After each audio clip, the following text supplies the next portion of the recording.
तो ये बात अच्छे से आप सब समझिएगा कि जो वीडियो है ये जीवंत प्रक्रिया का घटनाक्रम है, जो भीतर में घटित हो रही है जीवंत प्रक्रिया ऊर्जामयी। और आप इस वीडियो के साथ जुड़िए, अगर आपकी इच्छा है, आपको अच्छा लगता है, आप इसे एक वर्कशॉप की तरह ही लीजिए और आप महसूस कीजिए कि आप इसका हिस्सा हैं। जो भी वीडियो आप देखना शुरू कर रहे हैं, इसको वीडियो मत मानिए मात्र, आप इसको एक वर्कशॉप मानिए और आंख बंद करके इसमें शामिल हो जाइए और आप पाएंगे कि आप इस सामूहिकता का हिस्सा हैं। इस प्रकार की सामूहिकता कभी पास्ट नहीं होती, ये हमेशा वर्तमान होती हैं, क्योंकि जिसमें ऊर्जा है वो सदा वर्तमान है, सदा सनातन है। यानी कि मां आदि शक्ति की शक्ति आपको यदि महसूस होती है तो समझ लीजिए ये सदा वर्तमान है और ये आप ही के लिए है, आप ही के यंत्र के लिए है। इसलिए चिंता मत कीजिए। कोई सोचेगा कि भाई ये तो पुराना है, पुराना नया कुछ नहीं है, ये आप ही के लिए है। यदि आपको ये वीडियो अच्छा लग रहा है, यदि आपको ये सामूहिकता का आनंद आ रहा है, तो ये समझ लीजिए ये आप ही के लिए है और बिल्कुल वर्तमान है आपके लिए। बस यही इसका रहस्य है। इंटरेस्टिंग बात है ये, समझे तो। अब आप कहेंगे भला ये कैसे हो सकता है, 4.5 महीने पुराना वीडियो ये वर्तमान कैसे हो सकता है? तो समझ लीजिए यही बात यदि समझ नहीं आ रही है तो यही बात ये साबित करती है कि डायरेक्ट ऑनलाइन सामूहिकता के लिए आपकी चेतना तैयार नहीं है। यदि ये आपकी बात समझ में आ चुकी, इसका मतलब आपको थोड़ा थोड़ा समझ में आ रहा है। तो आने वाले समय में हो सकता है कि आपको इस स्तर की गहनता प्राप्त हो जाए, तो कभी ये अवसर दें श्री माता जी। इसमें वही शामिल होते हैं जिसके अंदर ये वाली चीजें प्रकट होने लगती हैं गहनता की। तो क्षमा चाहेंगे, कृपया कोई भी इन बातों का बिल्कुल भी बुरा ना माने, बल्कि इनका आनंद ले। इनके साथ कनेक्ट होकर आप जुड़ेंगे तो आपको खुद ही मजा आएगा। ये हम इसलिए कह रहे हैं क्योंकि आप रिक्वेस्ट कर रहे हैं कि हमें डायरेक्ट ऑनलाइन से जुड़ना है, तो इसलिए हमें कहना पड़ रहा है। वरना हम तो ये भी नहीं कहने वाले किसी से कि आप इसको कीजिए, इसके साथ जुड़िए, क्योंकि इसमें हमारे को कोई लाभ नहीं है, हमारी कोई गर्ज नहीं है आपसे कहने की आप इससे जुड़िए। आपकी चेतना है, आपकी जिज्ञासा है, आपकी रुचि है, आपको यदि ये अच्छा लगता है तो जुड़िए। वरना हमारे को ये चीज कहने की कोई आवश्यकता कभी नहीं रही, ना ही हमने कभी ये कहा है किसी से कि आप इसे कीजिए। जिन लोगों की वो आती है, रिक्वेस्ट आती है, मैसेज आते हैं, तो उनके लिए हमें यही कहना होता है कि आप इस प्रकार के जो वीडियो हैं इनके साथ आप मेडिटेट कीजिए, आपको लाभ होगा। और निश्चित रूप से आप में से ढेर सारे लोग हमें बताते हैं कि हमें बहुत लाभ हुआ है।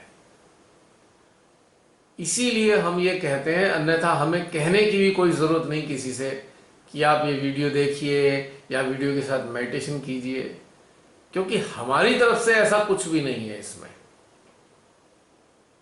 हमारी तरफ से कोई चाहत नहीं है इस चीज की कि आप लोग इसी से करें, कुछ और ना करें।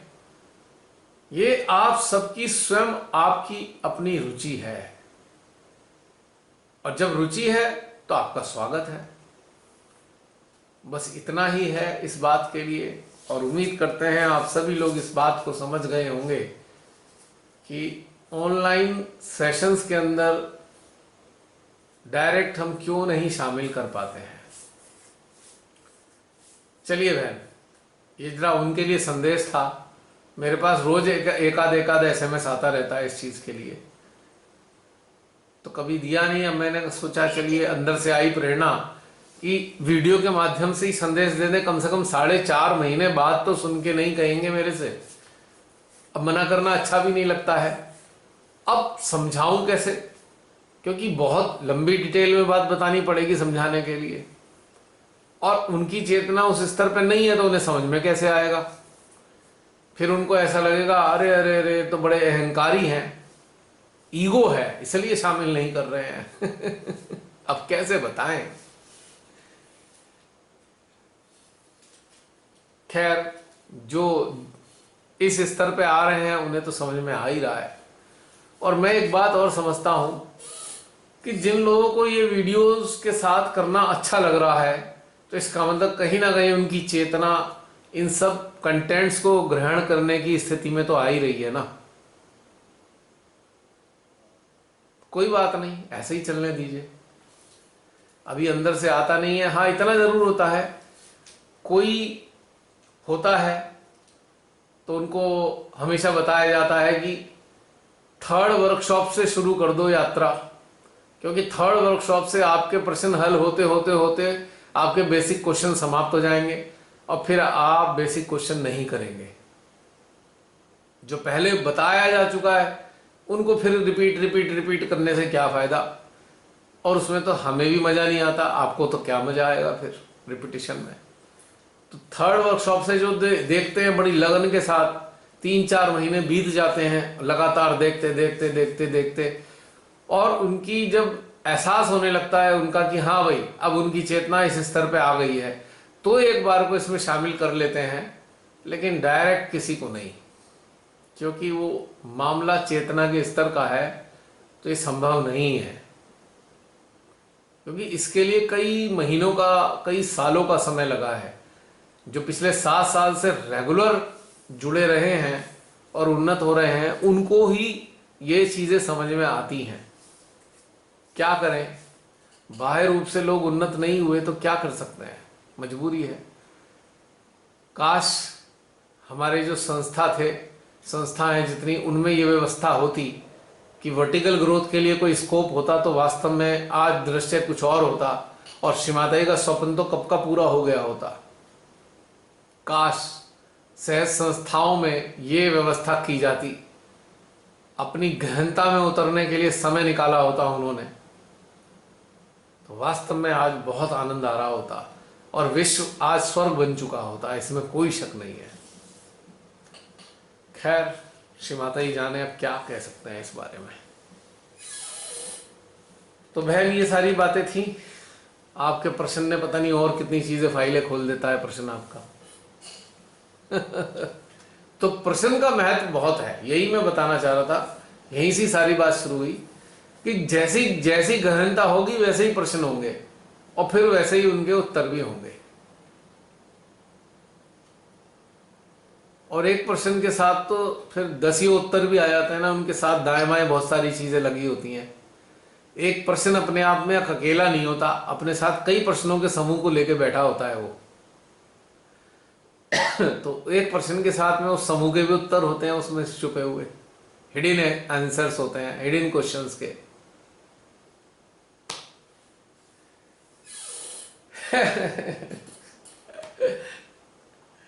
श्री माता जी का भी खेल देखिए ना, उन्होंने क्या व्यवस्था शुरू करा दी है ये।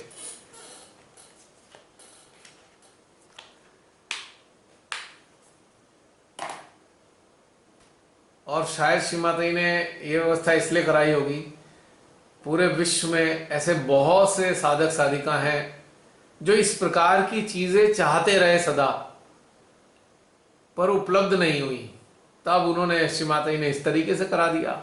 देखो, इंटरेस्टिंग बात है ना बहन? बिल्कुल भैया। जिसकी चेतना ने उन्नत होना है उसके हाथ भैया, आपकी एक वीडियो लग जाती ना तो वो उसके बाद उसके अंदर क्यूरियोसिटी बढ़ती जाती है कि मैं और सुनूं, फिर वो ढूंढता है ये कौन है। फिर शिवादा जी मिला ही देती है किसी न किसी तरह। हाँ, जैसे शिवम आया अभी, शिवम कितनी सारी बातें लिखता रहे, बताता रहता है अपना। बड़ा मजेदार है ना। अभी उसके अंदर बहुत भरा हुआ है, निकलने भरा हुआ दीजिए, है ना, वो निकल रहा है। इसीलिए मैं उसको रोकता नहीं हूँ। खाली हो जाएगा, जल्दी खाली हो जाएगा। पर उसकी बातें बड़ी मजेदार होती हैं। उसकी बातों में ना बहुत सारी चीजें छुपी होती हैं, बहुत अच्छी अच्छी बातें भी छुपी है। जो कॉमन प्रॉब्लम्स है ना सहजियों की, वो उसकी बातों में मौजूद है, इसलिए मैं उसे रोकता भी नहीं हूँ। हाँ, वो, कहने की हिम्मत तो है ना उसकी। हाँ, वो रिप्रेजेंट कर रहा है, मतलब हजारों लाखों सहजियों को रिप्रेजेंट कर रहा है। वो सब ऐसी स्थिति में फंसे हुए हैं बहुत सारे, बस वो कह नहीं पाते हैं। समझ लीजिए वो उसके माध्यम से चल रही है सिलसिला ऐसा।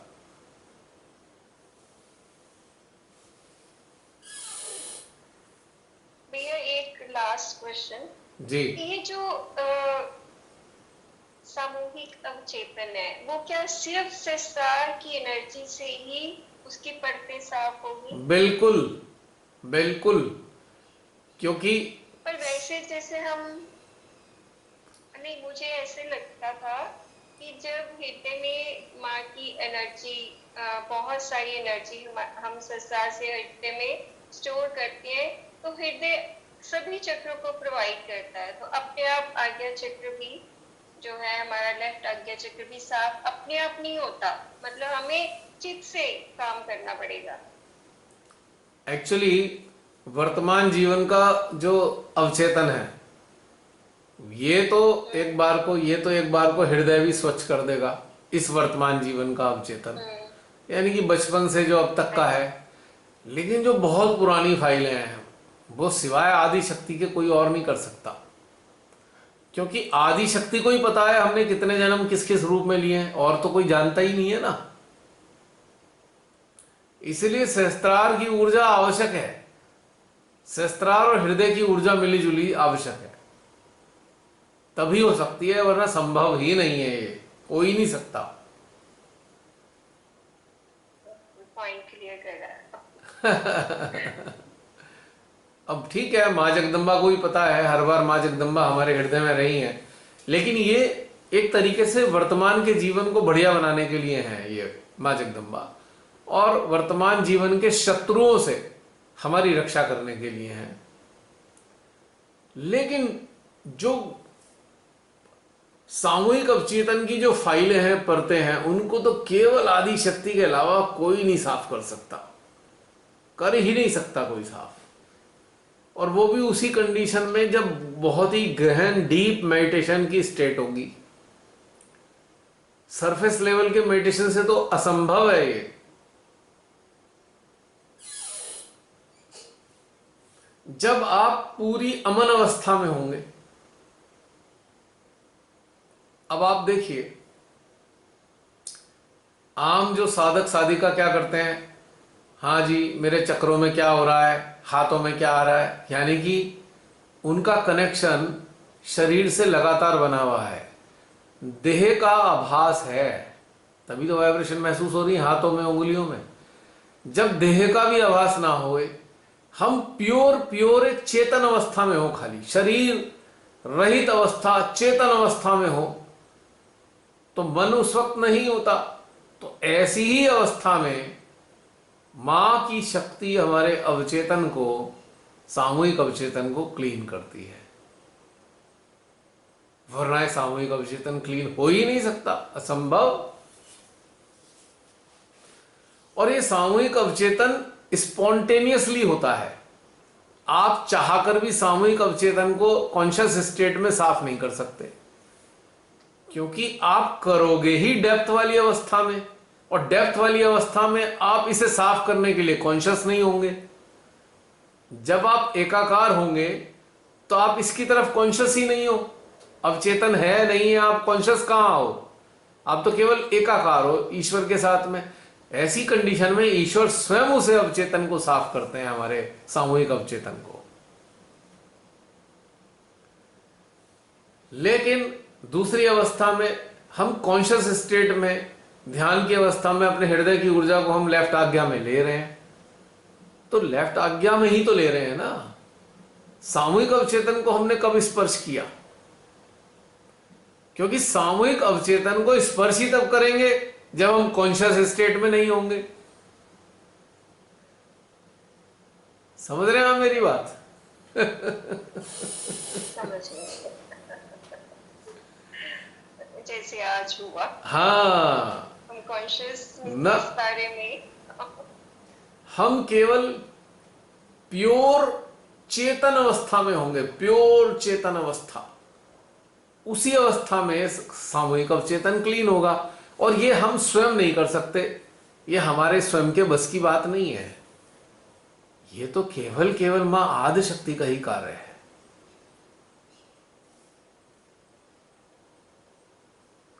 क्योंकि आदि शक्ति हमारी माता है, हमारी सोल की माता है, यानी कि सोल की मां है ना। सोल उन्होंने बनाई, ह्यूमन बॉडी दी हमें बाद में, और पिता के सामने हमें ले जाना है उन्होंने। फिर ध्यान से देखिए मैं क्या बोलने जा रहा हूं, ध्यान दीजिए। मां आदि शक्ति हमारी माता है, यानी कि हमारी सोल का क्रिएटर है, हमारी सोल का, हमारी सोल को जन्म दिया मां आदि शक्ति ने। और हमारी सोल को पिता के सामने ले जाना है। तो जो वस्त्र हैं हमारी सोल के, वस्त्र क्या है? हमारी सोल के वस्त्र हैं हमारी चेतना।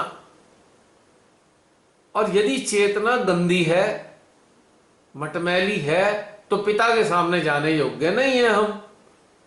तो मां आदि शक्ति हमारी चेतना को स्वच्छ करती हैं, ताकि हमारी जीवात्मा धवल वस्त्रों के साथ, यानी कि क्या कहना चाहिए, स्पॉटलेस अवेयरनेस के साथ में पिता के सामने जा सके। ये गहरी बात है।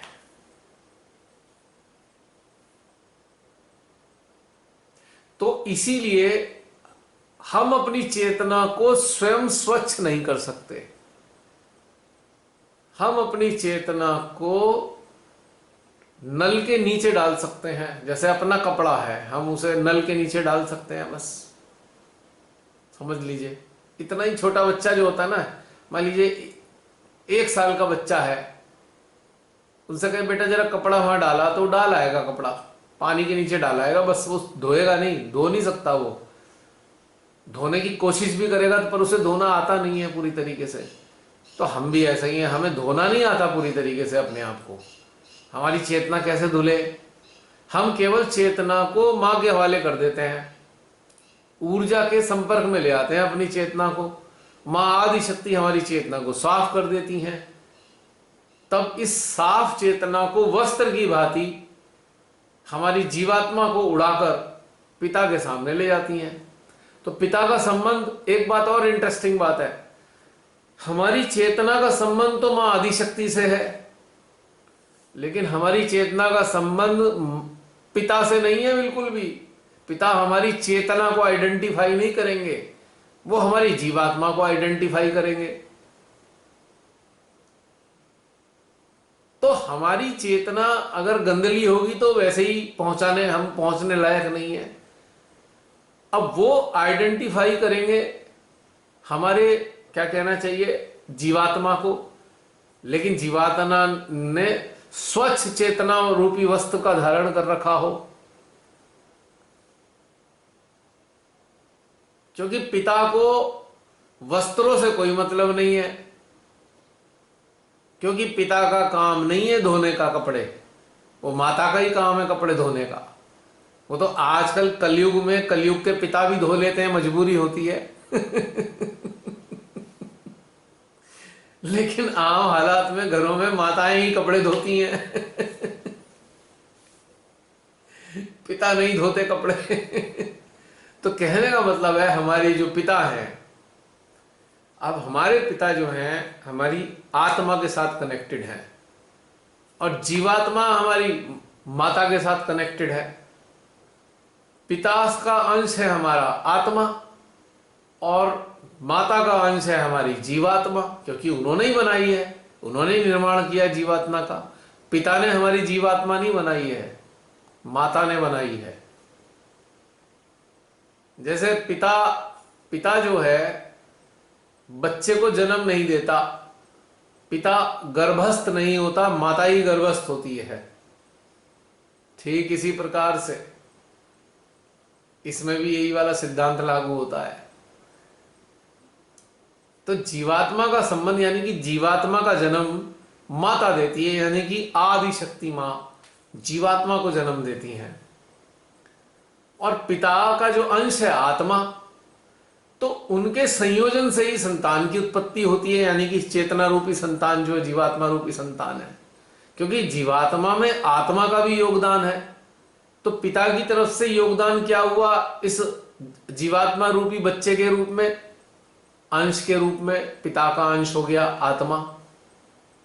बाकी सारा खेल माता का, माता ने अपने गर्भ में रखकर इस जीवात्मा को जन्म दिया है। मां आदि शक्ति ने जीवात्मा को गर्भस्थ करके जन्म दिया है उसको। तो ये एक रहस्य की बात है कि जीवात्मा का डायरेक्ट संबंध पिता से नहीं है, इनडायरेक्ट संबंध है। अगर माता किसी पिता को यह ना बताए कि तुम्हारा बच्चा है, तो पिता को तो पता नहीं लगने का। लेकिन माता का बच्चा अगर बिछड़ भी जाएगा, खो भी जाएगा, पता ना कैसे माता अपने आप पहचान लेती है मेरा बच्चा है, लेकिन पिता नहीं पहचान पाता मेरा बच्चा है ये। माता ने चूंकि गर्भ में रखा है, अपने खून से सींचा है, अपने दिल की धड़कन उसकी धड़कनें दी हैं, अपने दिल का हिस्सा उसके दिल में डाला है, अपने शरीर का हिस्सा उसके अंदर डाला है, तो मां अपने बच्चे को कहीं भी पहचान लेगी, चाहे बच्चा भूल जाए। लेकिन पिता को बताना पड़ेगा ये तुम्हारी संतान है, ये तुम्हारा बच्चा है, वरना पिता को क्या पता ये बच्चा है नहीं है मेरा, मेरे को क्या लेना देना पिता को। तो ये वाले पैरामीटर यहां भी काम करते हैं। अगर ईश्वरीय स्तर के माता पिता को समझना हो, तो सांसारिक माता पिता की घटनाक्रम और उसकी कार्यविधि समझ लीजिए, तो परमात्मा वाले माता पिता समझ में आ जाएंगे। बिल्कुल वही है, सेम टू सेम रखा हुआ है, सब कुछ सेम है। कोई कहे मां आदि शक्ति और सदाशिव का घटनाक्रम कैसे समझ में आए, तो साधारण से माता पिता का घटनाक्रम समझ लो, उनका भी घटनाक्रम समझ में आ जाएगा। बिल्कुल डिट्टो है, डिट्टो। तो हमारी जीवात्मा मां आदि शक्ति से जन्मी है, और इस जीवात्मा में पिता के अंश है, यानी कि आत्मा।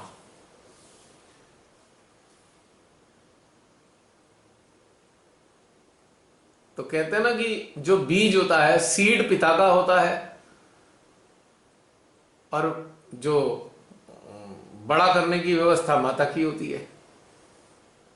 तो सीड क्या है यहां पे? हमारी आत्मा। और बच्चा कौन है? जीवात्मा। बाकी सारी चीजें माने उसमें डाली हुई हैं उसके अंदर।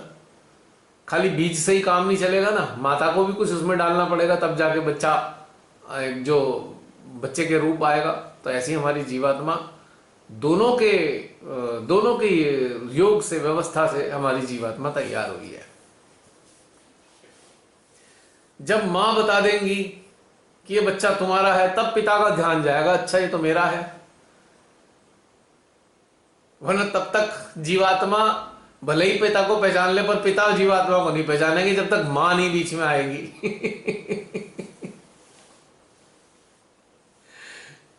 तो इसीलिए बहुत से लोग बड़ी साधना करते हैं, हम तो बस भोलेनाथ के उपासक हैं, हम भोलेनाथ को पालेंगे। पा ही नहीं सकते, माता के बिना तो पा ही नहीं सकते भोलेनाथ को कभी भी। 7 जन्म क्या 7 युग बीत जाएंगे। भोलेनाथ को इसलिए कोई पा ही नहीं पाया बिना माता के। जो पुराने बड़े बड़े ऋषि मुनि हुए हैं, वो उन्होंने सब साधना करते थे, पिता की साधना तो बहुत करते थे, वरदान भी ले लेते थे, पर उनको पा नहीं पाते थे। और पाते कब थे? जब वो माता का आह्वान करते थे, भगवती की उपासना करते थे, तब पिता का उनसे मिलन करा देती थी वो। डायरेक्ट मिलन होना तो संभव ही नहीं है।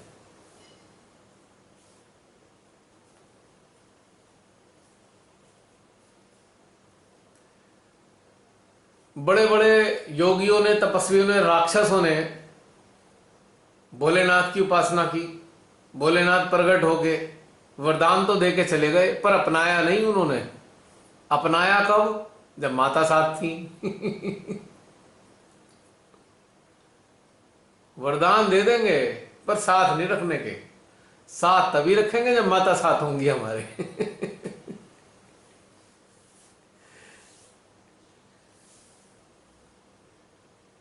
तो ये कहानियां हैं कुछ ऐसी जो हमें समझाती हैं ये चीजें बहुत सारी। भाई हमने कहानियां सुनी है, अचानक भोलेनाथ प्रकट हो गए, उन्होंने वरदान दे दिया, है ना। लेकिन किसी भी ऐसी कहानी में ये नहीं है कि भोलेनाथ ने कहा तू मेरा हाथ पकड़ चल मेरे साथ रह। ये कभी नहीं कहीं सुना होगा आपने। किसी बड़े बड़े साधक साधका को उन्होंने प्रकट होके कहा हो कि चल तू मेरे साथ रह, मुझे सुनने में नहीं आया अभी तक कहीं। लेकिन यदि माता साथ थी तो पिता भी साथ मिले हमें। जैसे श्री गणेश, अब श्री गणेश को तो माता ने बना दिया, ठीक है, अब पिता ने तो डिस्कार्ड कर दिया उनका कि मुझे तो पता ही नहीं कौन है ये, पहचाना ही नहीं उन्होंने तो अपने बच्चे को। लेकिन माँ ने जब बताया कि तुम्हारा बच्चा है तो फिर वो उन्होंने तब जाके स्वीकार किया, तो अपने साथ रखना मंजूर किया। ये है खेल। तो इसीलिए जो ज्ञानी लोग रहे उन्होंने सदा शक्ति की उपासना की, शक्ति की सदा उपासना की, और शक्ति की उपासना के कारण ही उन्हें शिव के दर्शन हुए हैं।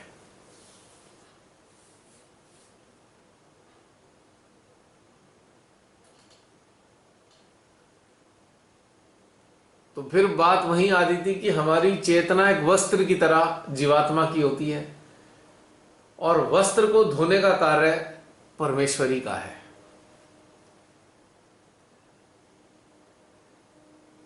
तो वही हमारे जो सामूहिक अवचेतन हैं उनके अंदर जो भी चीजें इकट्ठी हैं वो सब उनको डिसॉल्व करती हैं धीरे धीरे करके। और जिस दिन कर जाती हैं, जिस दिन सारी चीजें धुल जाती हैं, तब हमारे को दीदार होते हैं हमारे पिता के, हमारे ही अपने अस्तित्व में, हमारी अपनी आत्मा में। तो ये रहस्य है आज बहन, आज ये रहस्य अनावृत होना होगा। सारे नए थे आज रहस्य ना। हाँ जी, आज के सारे रहस्य बहुत सुंदर है और गहनता में उतारने वाला दिया।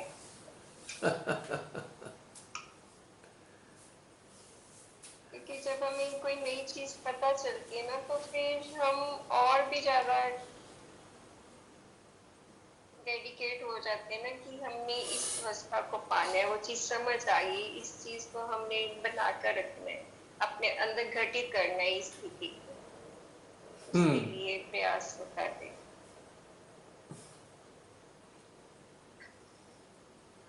अब देखिए ना श्री माता जी की कमाल की बात देखिए कि साधक साधिकाओं के हृदय में गूढ़ से गूढ़ बातें आती हैं, प्रश्न आते हैं,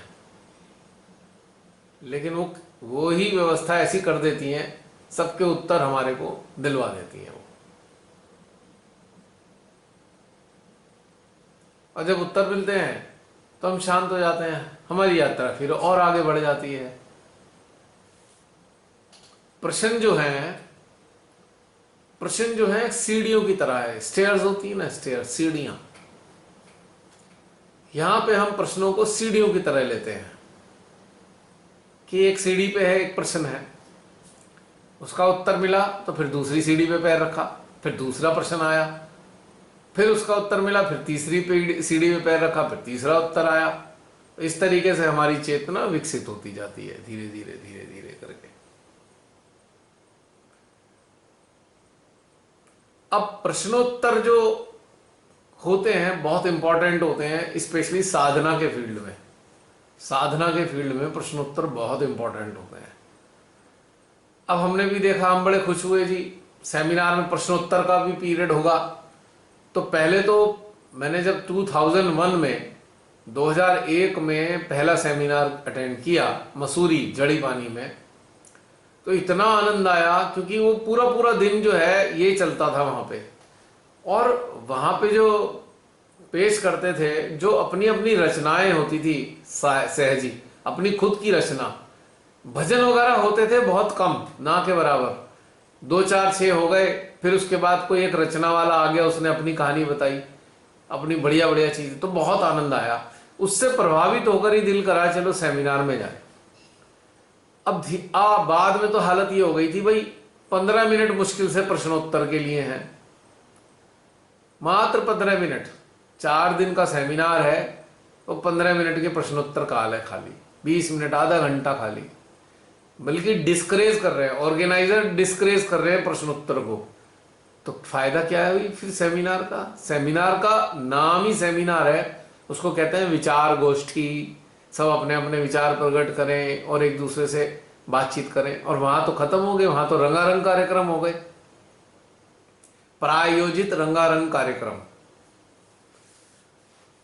या फिर वो लेक्चर्स होंगे, और वो लेक्चर्स कौन से हैं? वही सदियों पुराने हॉस्पिटल वाले, या फिर चक्रों के ऊपर। और फिर हमारे वो ट्रस्टीगण होते हैं, हर बार उनकी वही वाली बातें होंगी, श्री माता जी के साथ कहाँ कहाँ गए, श्री माता जी ने क्या किया, और वही वाली बातें हम पिछले 20 साल से सुनते आ रहे हैं। वो बात अलग है कि कुछ लोग नए होते हैं सेमिनार में, पर वही पुराने भी तो होते हैं नए के साथ साथ। सेम पैटर्न जो ट्रस्टीज बताते हैं, सेम पैटर्न है, एक भी वर्ड इधर से उधर नहीं है, उसी क्रम में वैसे ही इंटेंसिटी के साथ। मेरे ख्याल से वही वो हजारों बार रिपीट कर चुके हैं। मुझे नहीं समझ में आता, वो बोर नहीं होते वही वाली बात 30 बार बताते हैं? मैं तो अपनी बात से ही बोर हो जाऊंगा, 2 बार 4 बार बोलनी पड़ जाए। तो कहने का मतलब यह है कि सेमिनार सेमिनार सेमिनार में सेमिनार नहीं था, ये बहुत बड़ा एक हिस्सा वेकेट रह गया था, खाली रह गया था। अब पूरे विश्व में बहुत सारे ऐसे जी हैं जो इस प्रकार के उनके अंदर क्वेश्चन आंसर आते रहते हैं, तो श्री माता जी ने व्यवस्था करा दी इस प्रकार की, एक स्थान तो बना ही दिया कि चलो भाई ये वाली चीजें भी घटित हो जाएंगी इसमें प्रश्नोत्तर के साथ साथ। तो बहुत अच्छी बात है बहन, प्रश्न होना बहुत अच्छी बात है, लेकिन प्रश्न जो है अच्छे स्तर के हों, बेकार की कर्म कांड ये वो फला फला फला ये वो सब बेकार।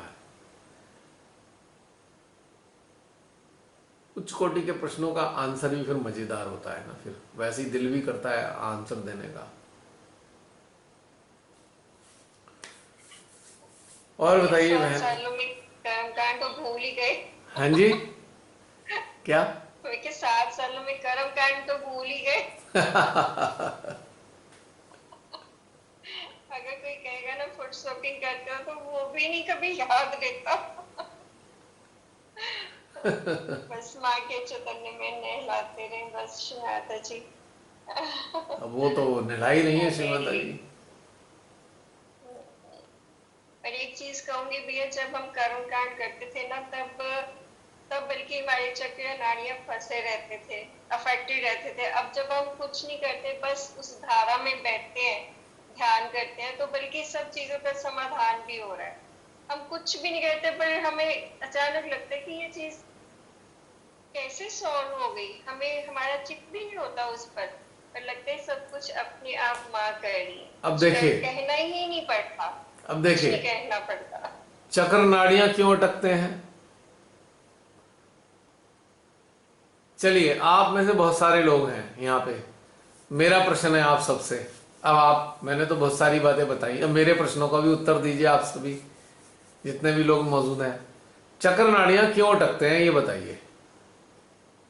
भैया क्योंकि उनमें ऊर्जा ही नहीं थी, और हर चक्र के जो डेटीज है, उनका भोजन, उनकी खुराक तो मादी शक्ति की ऊर्जा है ना, वहां तक जाती ही नहीं थी, क्योंकि हृदय नहीं खुलता था, हृदय आगे प्रोवाइड नहीं करता था, इसी वजह से।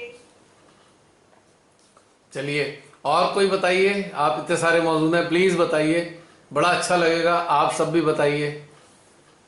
मैं बोल सकती हूँ? हाँ बिल्कुल बोलो। एक मिनट, मैं चार्जर ऑन करूँ, एक सेकंड। हम्म।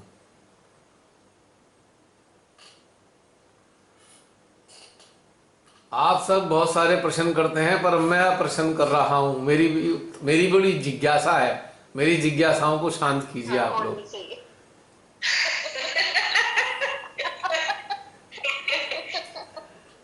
बताइए, चक्र नाड़ी क्यों अटकते हैं? हमारी जब इच्छाएं उस चक्र से रिलेटेड है और हम उसमें ब्लॉकेज क्रिएट करते हैं हमारे डिजायर से और थॉट से, उसी से अटकता है। बिल्कुल सही। और कोई? जय श्री माता जी भैया। जय श्री माता जी। भैया चिंता करने से बहुत ज्यादा, और श्री माता जी में चित्त होने के बजाय ये चिंता करने से कि हमारे ये चक्र खराब है, ये नाड़ी खराब है, और फिर उसको बार बार क्लियर करना और हर तरह की ट्रीटमेंट करना, तो हम ट्रीटमेंट में रह गए, हमने माँ को तो याद ही नहीं किया और कंडीशन होके हम वही सब करते रहे। तो इस हिसाब से अटकते हैं आपके हिसाब से? चलो ये भी ठीक है। और कोई? और बताइए। बहुत सारे लोग हैं, बताइए, बड़ा मजा आएगा। और जो ये वीडियो का आनंद लेंगे ना, उनको आपसे भी ज्यादा मजा आएगा। और अभी मैं बिल्कुल। है ना? क्योंकि उनके मतलब की चीजें हैं सारी। हाँ जी, बताइए एक बताइए। और अभी तो कई एक सारे और लोग चीज हैं। है कि हाँ। हम अपने आप को निर्विकल्प नहीं करते, हम उसी चीजों में उलझे रहते हैं। जब हम निर्विकल्प की ओर चलेंगे तो हमारे चक्र नाड़ी नहीं फंसेंगे, हम सरेंडर भी नहीं करते। हम ऐसे बोलते हैं अरे हम ही को करना है, हम इन्वॉल्व हो जाते हैं, तो सारी चीजें घुस गई, विटनेस स्टेट भी नहीं रहा, सरेंडर भी नहीं रहा, इच्छा भी हो गई। ये सारी चीजें एक साथ निर्विकल्प ही नहीं होते हम, इस वजह से हम फंसते हैं। बिल्कुल, ये बात भी बिल्कुल ठीक है। बहुत सारे कारण हैं। ये बात रमनी बहन ने बताई, वो भी ठीक। तुमने बताई, वो भी ठीक। ऋचा ने कहा, वो भी ठीक। और कोई? जय श्री माता जी भैया। जय श्री माता जी। हाँ बहन जी, बोलिए। जय श्री माता जी भैया। जय श्री। आवाज आ रही भैया? हाँ बोलिए बोलिए बहन, बोलिए। एक बात, इसको पकड़ बोलते हैं हम, हाँ जी। कि पकड़ आ गई है, जी। और खुद ही उसे क्लियर करने के लिए पकड़े रहते हैं, श्री माता जी पर छोड़ते ही नहीं है। हम्म। श्री माता जी पे जब छोड़ते ही नहीं है, खुद स्वयं कट्टा बन जाते हैं, तो उससे क्या कहते हैं, जब हमने छोड़ा ही नहीं है, उसे खुद पकड़े रहे हैं, तो वो जो ये परेशानी है, इसलिए ज्यादा। आपकी बात ये भी ठीक है। और कोई? बताइए बताइए, बहुत अच्छी बात है ये, बताइए सब लोग।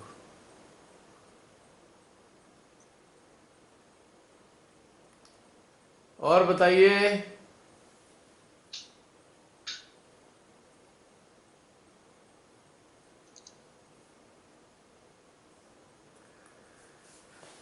और कोई नहीं बताना चाहते? हाँ जी। जय श्री माता जी भैया। जय श्री माता जी। बताइए गीता बहन। मेरे अनुभव से जब तक हमारा सेंट्रल हार्ट नहीं खुलता, तब तक हम चक्र नाड़ियों में ही फंसे रहते हैं। बिल्कुल जब से सही मेरा है। सेंट्रल हार्ट खुला है, तो मुझे चक्र नाड़ियों की कोई परवाह नहीं। मतलब अब बस सेंट्रल हार्ट और सहस्त्रार पे ही एनर्जी माँ देती रहती है और ये ध्यान चलता रहता है। बिल्कुल सही बात है, ये भी करेक्ट पहले बात ये है। 20-25 साल में इस सेशन में ही, जब मैं लुधियाना गई थी, जब मेरा सेंट्रल हार्ट मुझे महसूस हुआ था। उससे पहले हो रहा था जब मैं आपकी वीडियो देख रही थी, लेकिन जब लुधियाना में पहली बार पहले दिन ही जाके वो आपने माइक दिया था, जब मेरा सेंट्रल हार्ट खुला था, उस टाइम मुझे समझ में नहीं आया था, लेकिन बाद में फिर समझ में आया। उसके बाद से मतलब ध्यान की यात्रा मेरी बाधा चलती जा रही है, चलती जा रही है। कहीं कोई चक्र में अटक नहीं, कुछ नहीं, माँ की कृपा से। ये बिल्कुल। और हाँ बोलो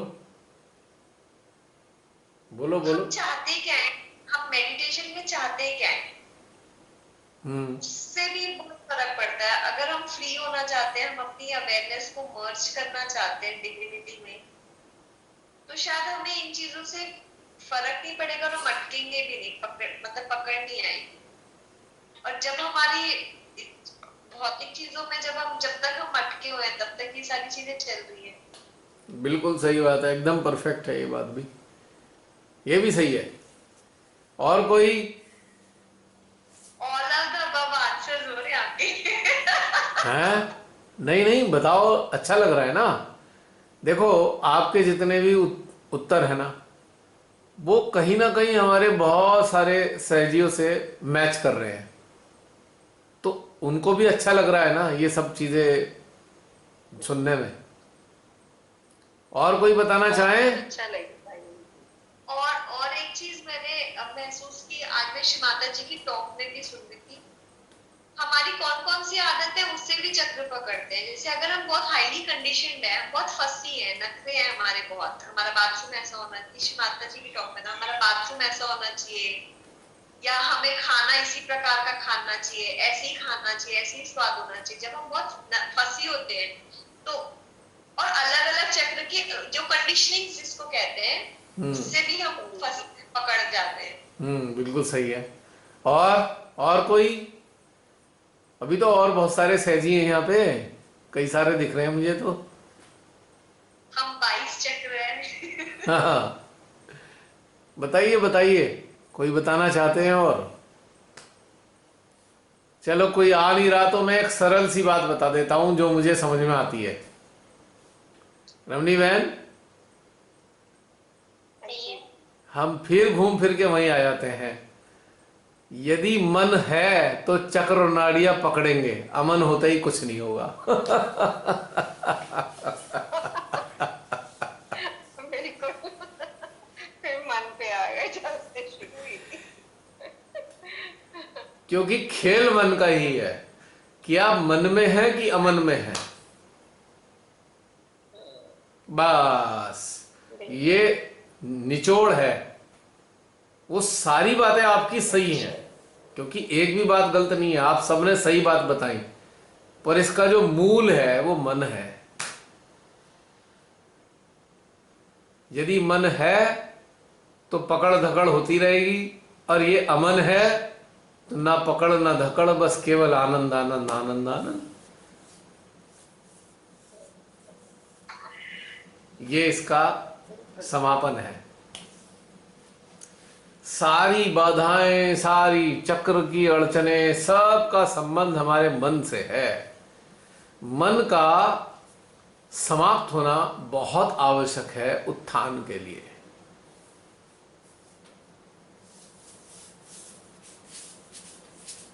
और मन तब तक रहेगा जब तक सामूहिक अवचेतन की परतें हैं, तब तक मन है। ये सीढ़ी अभी पूरी तरह चढ़े। हाँ, ये चढ़नी है अभी। हाँ, ये सीढ़ी चढ़नी है पूरा वीक, यही प्रैक्टिस। एक इंटरेस्टिंग बात और है कि यदि हम हर जन्म की जो कंडीशनिंग की परत है एक सामूहिक अवचेतन में, उसको एक सीढ़ी मान लें,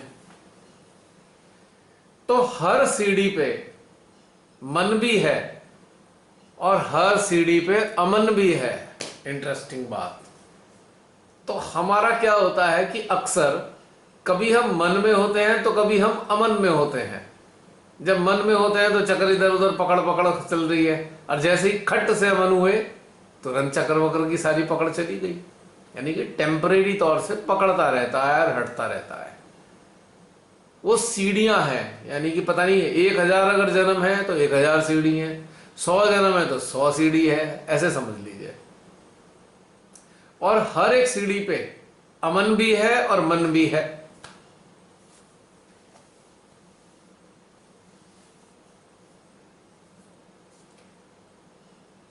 क्योंकि परत है तो विचार भी आएंगे, और ऊर्जा है तो विचार समाप्त हो जाएंगे। मां की ऊर्जा आई, अमन हो गया। मां की ऊर्जा नहीं है, मन हो गया। तो मन और अमन, मन और अमन, ये पेंडुलम की तरह हमारी चेतना चेतना पेंडुलम की तरह घूम रही है, ऐसे ऐसे दाएं बाएं दाएं बाएं, कभी मन में घुस जाती है तो कभी अमन में घुस जाती है, कभी मन में घुस जाती है कभी अमन में। और ये हमारा विकास क्रम है, यही विकास क्रम है। इसी तरीके से हमारी चेतना उन्नत होती है, विकसित होते हैं हम इसी तरीके से। तो चक्रों की बाधाएं, नाड़ों की बाधाएं कब तक है? जब तक मन कायम है। जिस क्षण मन नहीं होता, आप देखते होंगे आपको कोई कैच नहीं होता। मन के आते ही पता नहीं कितने कैच आ जाते हैं। तो ये था निचोड़ आज का। अभी मैंने एक छोटा सा आर्टिकल लिखा था ना, आपने पढ़ा होगा कि जो इवोल्यूशन का प्रोसेस है वो माइंड टू हार्ट है। बस उत्क्रांति मन से शुरू होती है और हृदय पे समाप्त हो जाती है।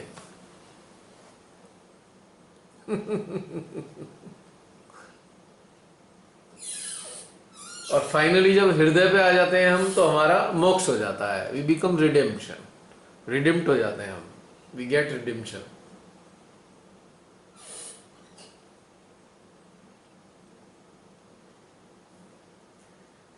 तो आज बहुत सारे प्रश्न उत्तर हो गए बहन।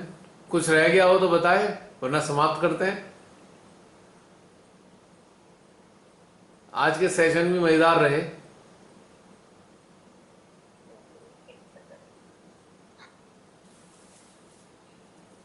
कोई और? काफी लोग हैं अभी तो। काफी सारे हैं। जय श्री माता जी भैया। जय श्री माता जी। भैया बहुत बहुत मजा आई आज ये ज्ञान ग्रहण करके। और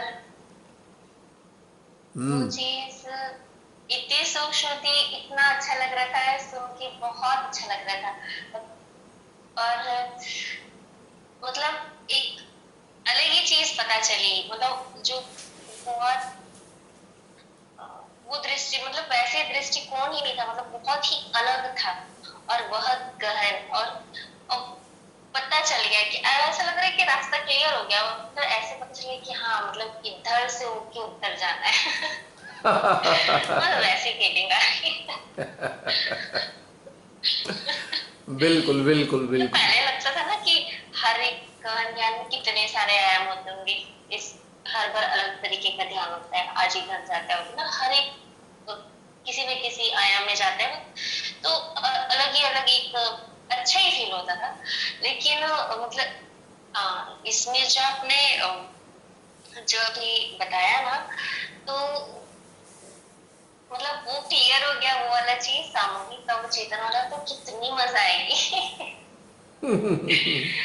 बड़ा बड़ा अच्छा लग रहा है मुझे। और पता मतलब ना इसमें ना पता नहीं वो सच मतलब सच ही ऐसा है, मेरे हृदय कहता है कि सच है।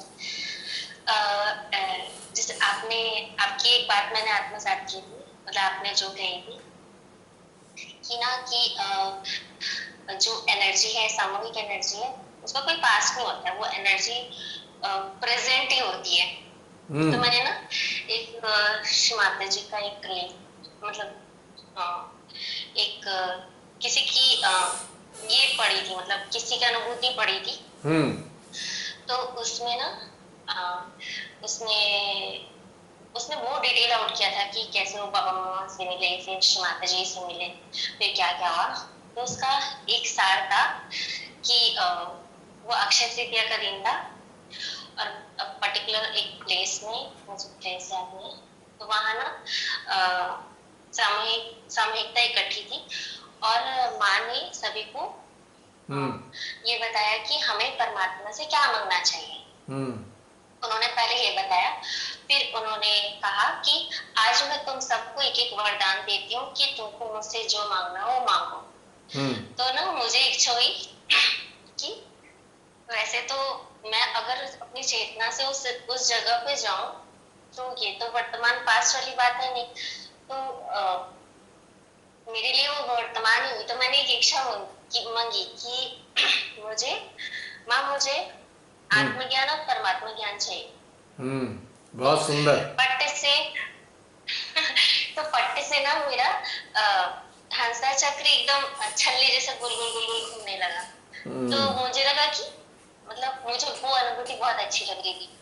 फिर मुझे लगा कि जैसे कि ये चीज घटित हुई, लेकिन मुझे कैसे पता चलेगा कि मुझे वो ज्ञान मिला, मतलब मैं कैसे अनुभव करूंगी कि वो चीज आई। और आज आपने इतनी सुंदरता से उसका वर्णन किया ना, तो मुझे लगा कि ऐसे मिलेगा। बड़ा बड़ा बड़ा बहुत अच्छा अनुभव। फिर दूसरी बार मैंने चीट किया मतलब एक चीज तो मैंने मांग ली, मैं सोचा कि एक बार और जाऊंगी। तब मैं मायने में आ गई, फिर मेरे साथ ऐसा नहीं हुआ। लेकिन वो पहली वाली अनुभूति ना बहुत प्यारी थी, बहुत अच्छा था। और आज वो देख भी रहा है कि मिल रहा है। बात यह है ना कि हमारी जो अवेयरनेस है एक पेंडुलम की तरह मन और अमन में होती रहती है, जब तक पूरी तरह मन समाप्त नहीं हो जाता। मन अमन में मर्ज हो जाए तो फिर चेतना भी एक जगह टिक जाती है, वरना तब तक पेंडुलम है। और जब ये मन की तरफ जाएगी तो चक्र पकड़ेंगे, नाड़ियां पकड़ेंगी, और अमन की तरफ जाएगी निकल जाएंगे। तो ये होता रहता है। तो मन का जो समापन है वही हमारी समस्याओं का समापन है, बस ये समझ लीजिए।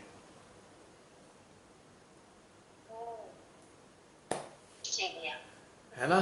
तो अगर कुछ और नहीं है तो समाप्त कर दें। बाकी लोग बताएं कि समाप्त कर देना, अब तो कुछ रहा भी नहीं है फिलहाल, कोई बात भी नहीं आ रही कहीं से। भैया जय श्री माता जी। जय श्री माता जी। भैया आज मेरी विशुद्धि बहुत ज्यादा क्लियर हुई ध्यान के दौरान। मतलब तीनों विशुद्धि पे बहुत ज्यादा खिंचाव और कंपन हो रहा था, बहुत ज्यादा। और लेफ्ट कंपन तो बहुत ज्यादा धक धक सी हो रही थी, अलग सी। मतलब ऐसा लग रहा था कि मतलब कंपन सा है और खिंचाव भी है, दोनों ही चीज थी। और लेफ्ट तीनों विशुद्धि में से ऐसा लगा जैसे कि कुछ ऊपर की तरफ गैस है, त्रार की तरफ निकल के, जैसे कई बार ऐसा फील हुआ। और राइट कंधे पे भी मुझे कुछ फील हुआ था, मतलब वही कंपन सा जैसे। और आज के ध्यान की खास बात ये लगी कि कंपन भी था और खिंचाव भी था आज्ञा चक्र में और हंसा चक्र में। तो ये बहुत अच्छा आज।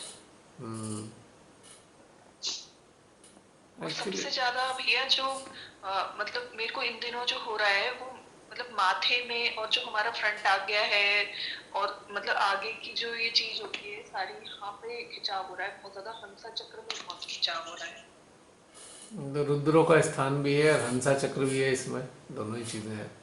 एक्चुअली सारा संबंध मन से है। अगर मन बाधित है तो तीनों विशुद्धि बाधित है निश्चित रूप से, और मन खाली हुआ है तो सारी गायब हो जाएंगी। और मन अगर बाधित है, विशुद्धि बाधित है, विशुद्धि बाधित है, आज्ञा बाधित है, और आज्ञा बाधित है तो बाकी सारी चीजें भी बाधित हैं। सब चीजों का एक दूसरे से लिंक है। तो आज का जो घटनाक्रम बना, तो इसमें आप मन से अमन के अंदर घुस गए तो सारी चीज क्लियर हो गई। अभी तो बताया था मैंने कि चेतना पेंडुलम है। मन में आओगे तो बाधा, अमन में आओगे तो साधन। है ना? देखना भैया आज बहुत उठ रही थी, पता नहीं, और जबकि मेरे को ध्यान अरे से ये पहले नहीं थी। और अभी आपने जवाब तो दिया, विशुद्धि फंसी हुई है तो खांसी आएगी आएगी। अब इस प्रकार की चीजें तो ध्यान के दौरान होती रहती हैं कि ये हो गया। अब हम उस स्थिति में आ रहे हैं कि जहां पर ये सब चीजें चलती रहेंगी। जैसे जैसे डेप्थ बढ़ेगी वैसे वैसे इनका स्वच्छ होना भी शुरू हो जाएगा। तो ये तो चाप चलता रहेगा। तो एक दूसरे सब लिंक्ड है ना ये। ठीक है, तो समाप्त करें। बाकी लोग बताइए।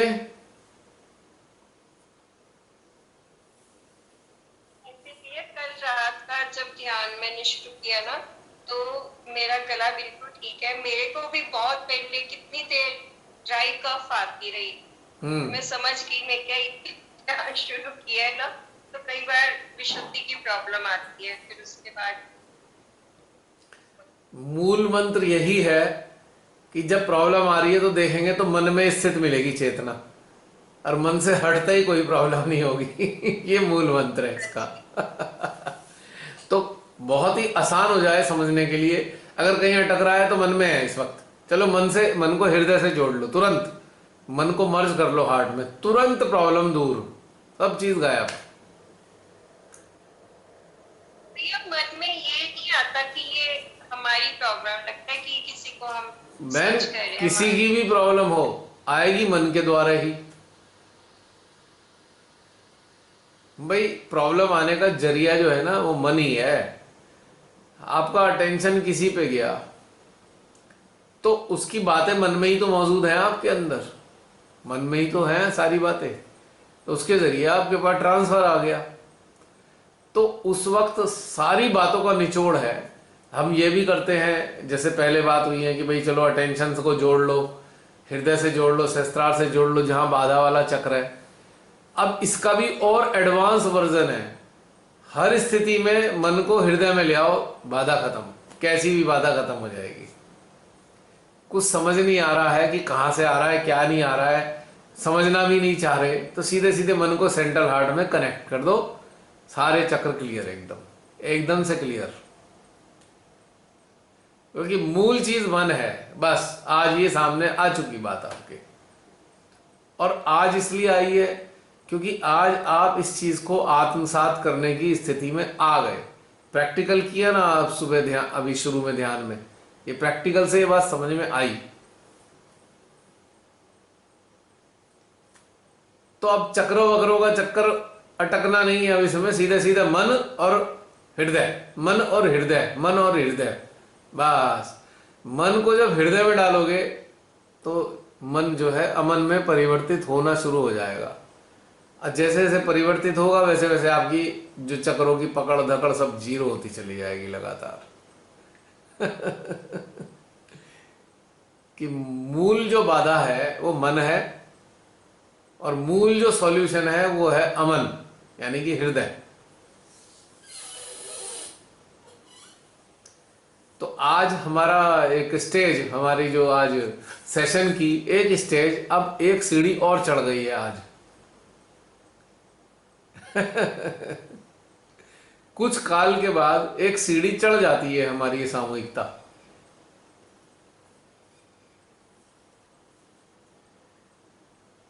तो आज वो दिन था जो सीढ़ी आगे चढ़ने का, सामूहिकता का।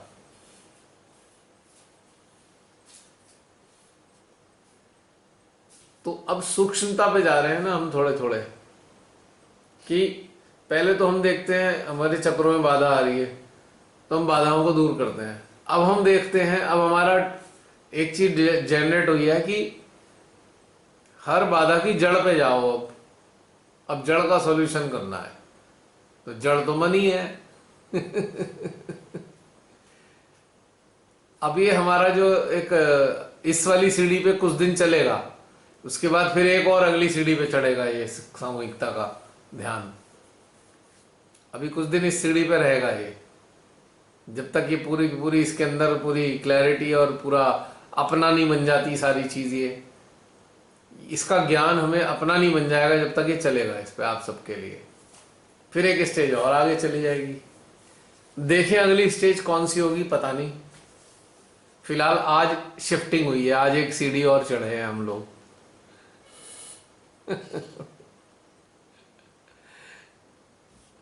है ना बहन? अब समाप्त कर दें? सभी को जय श्री माता जी। फिर मिलेंगे जय श्री माता जी। अगर संभव हुआ आज ही के दिन सैटरडे में। जी सभी को जय श्री माता जी। मैं बंद कर रहा हूं कैमरा। किसी का कुछ रह तो नहीं गया ना? फिर दोबारा लगाना पड़ेगा मुझे, नहीं है ना? पूजा अच्छा लास्ट में ही आती है, ऐसे बता दो। नहीं, आज कोई आज पूजा का कोई प्रश्न नहीं है।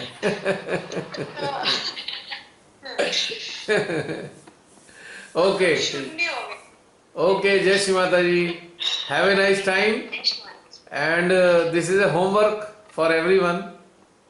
मन से अमन वाला होमवर्क करते रहना, अगली स्टेज चढ़ने में बहुत आसानी हो जाएगी। ओके, जय श्री माता जी। जय श्री माता जी।